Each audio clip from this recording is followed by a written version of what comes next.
Hello and welcome back to the fifth episode of the Most Traveled podcast. As always, I'm Joe Altaffer, back again with my dad, Bill Altaffer. And today we're going to talk about a little bit of an abbreviation you came up with. Well, what is that? BIOT. And what does that stand for? It's a very coveted travel location in the Indian Ocean that's very difficult to get to, and it's British Indian Ocean territory. Okay, so where exactly is this? It's in the middle of the Indian Ocean between, say, Africa and India. It's also known as the Chagos Archipelago. Oh, okay. So when did you go there? I went there about 1999, somewhere in there. Okay, so what sparked your interest of going to BIOT? Well, the year before, I was with a group of TCC, Traveler Century Club members, and actually we were in Baghdad, and we were planning the trip for a year after, and some of the people in the club had connections with the Admiralty in London that is in charge of all the naval affairs for Great Britain. And so we were getting permission from them so we'd be allowed to go to those islands. Okay. So how did you make it out there? Well, in connection with that, there was a expat Brit who owned a ship that was home based in Mahe in the Seychelles Islands. And it was a ship that he had been using for scuba diving. It was all fitted for scuba diving. And it was actually formerly a ship that went across the North Sea from Scotland to Holland.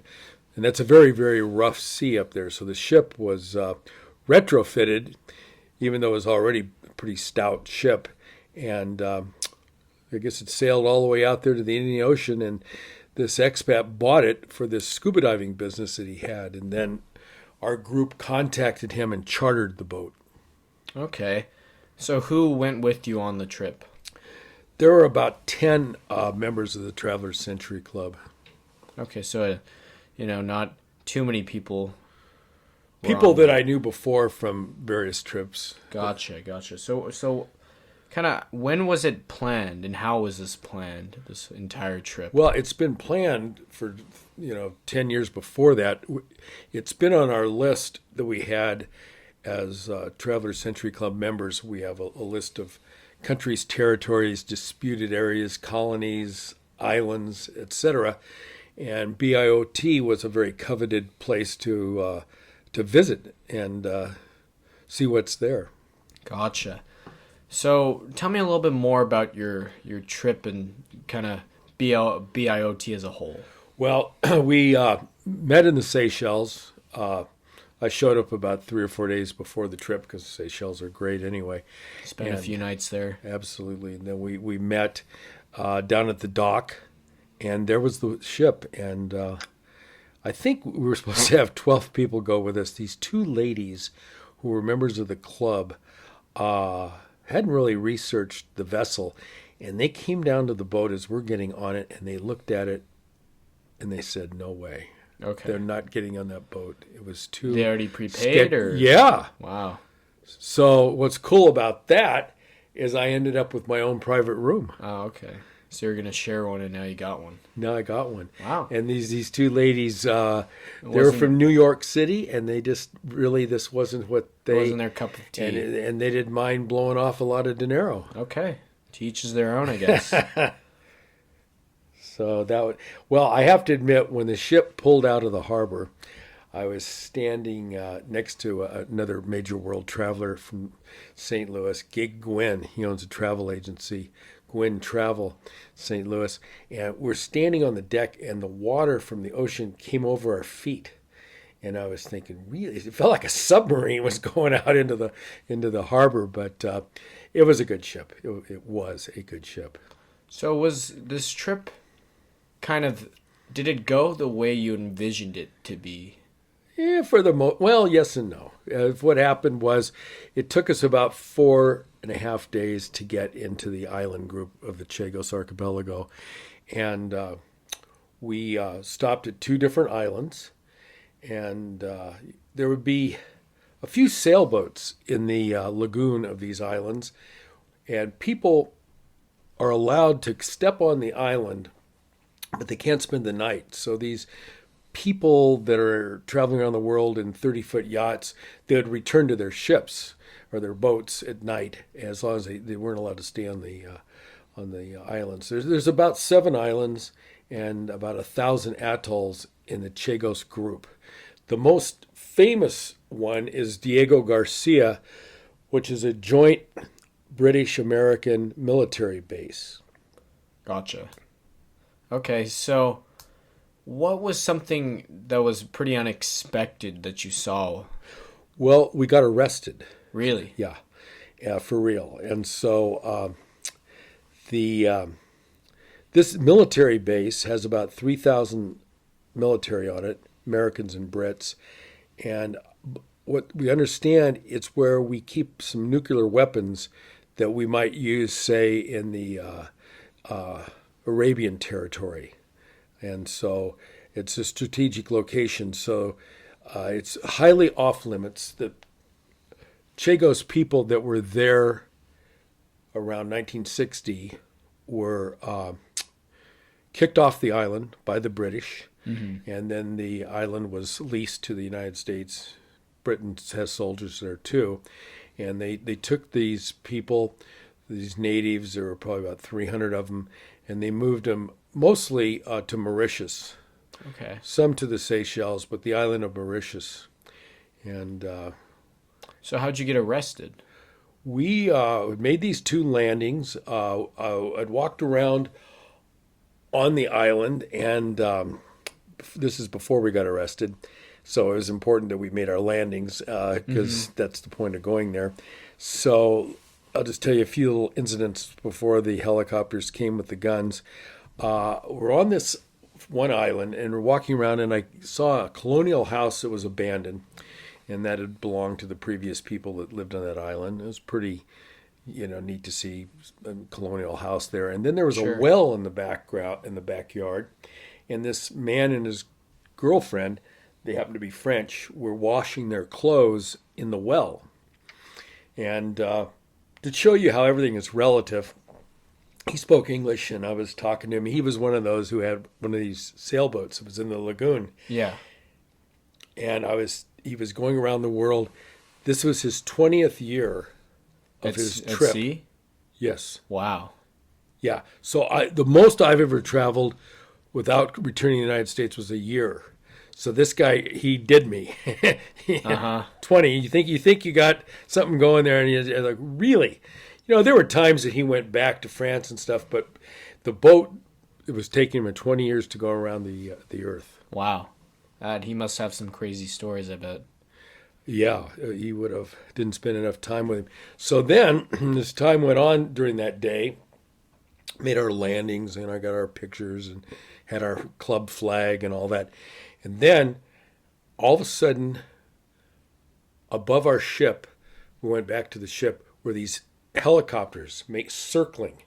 And there were these guys in scuba diving wetsuits with automatic machine guns leaning out of the helicopter.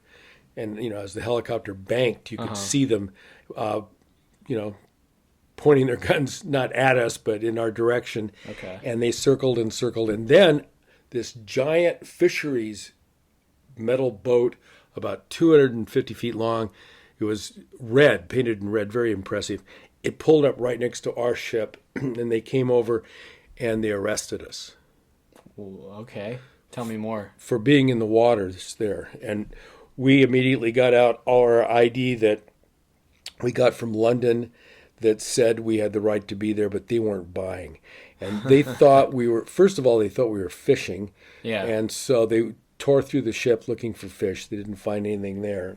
They were basically pissed off, and this one guy was. So people on the ship started handing him beers, and he started drinking. And so he says, they called off the helicopters. They went back. I assume they came from Diego Garcia. And the guy listened to our story, and basically around sunset, he let us go. But he followed us for 2 days out of that area. To make sure you weren't doing anything. Yeah. Okay. To make sure we were gone there. And So that's how you got arrested in BIOT, right? yeah, now some of the people in our group who want to see more and more and more, we knew we couldn't get into Diego Garcia, major military base, but the story was if they had completed the arrest, they would have impounded the ship and they would have taken the ship to Diego where they would have destroyed it. So how we would get home from there, we don't know. No clue. We didn't really care because this way we could see what Diego Garcia looked like. Oh, okay. Half of us. Yeah. And the other side of, we're thinking, this poor British man, he would lose his ship because they'd destroy it. Yeah, his whole life Yeah. dream. Well, That's pretty sad. yeah, that's pretty sad. So that was our trip to Diego Garcia, and it's a hard place to get to. Some people go now. I saw some people the other day on the internet. They just got there. They went from Indonesia or India. They went from the east. We came from the west. So what are the most like logistically difficult aspects to traveling to this area? Well, if you don't have the papers, you're going to get arrested. And they didn't even like the papers that we had. So it's not a were very legitimate. tourist-friendly place. There's tourists don't exist there. Okay. You know, but when we got back, it was a hard trip. Some people didn't get along with each other on the ship, and they left their rooms, and some of them were sleeping in the dining room on the.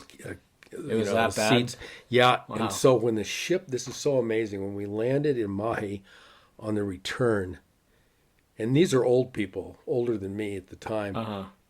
They ran as they went off the ship and down the gang in different directions. Some went to the left. We had enough of each other. So how long was this trip again? 2 weeks. Wow, so only 2 weeks and they couldn't see each other. It was a small boat. Yeah, there were political arguments and all kinds of stuff. It was so pretty cramped in there? Yeah, it was cramped and stuff like that. I mean, I had a good time. The food was fine. So your other word of advice is travel with some people you might get along with, maybe.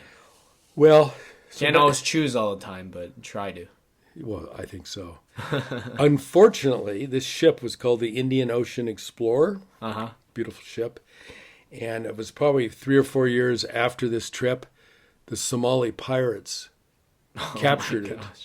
And they held him, the captain who owned it. The British captain? Yeah, and he's supposed to come up with like $2 million, and he didn't, so they burned it. Well, who would they contact? Like the British government or what? Something like that. Wow. He didn't have the money. He So barely they just burned his boat. destroyed his boat. Wow.